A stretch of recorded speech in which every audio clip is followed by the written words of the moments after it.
Hello, good evening students. Today is transcription number back of 202 on the speed of 100 words per minute. Start. The select committee has made some significant changes in the bill.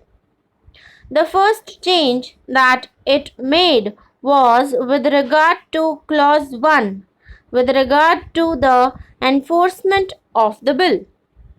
This has been referred to in great detail in the discussion today. The original bill did not fix any date. The date was left open to be prescribed by the central government. It was also open to the state governments to fix different dates. There was a long discussion about this in the select committee, and the government side represented their difficulties in the way of enforcement of this bill and why they could not fix a particular date in the bill itself. After much discussion, it was agreed that the date should be definitely fixed because several transport concerns were interested in seeing that the provisions of this bill were put off from coming into force as long as possible.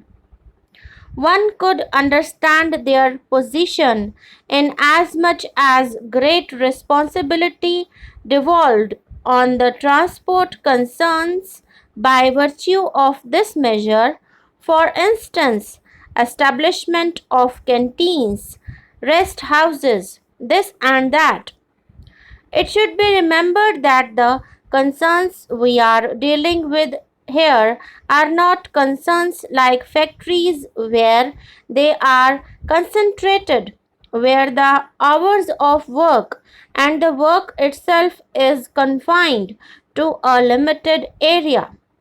Here we have big concerns and small concerns, and whereas it should be open to the big concerns to establish rest houses or canteens without much difficulty, it would certainly be a great hardship for small concerns to come out with the same thing. In spite of all that, the select committee came to the conclusion that the date should be fixed as 31st December 1981.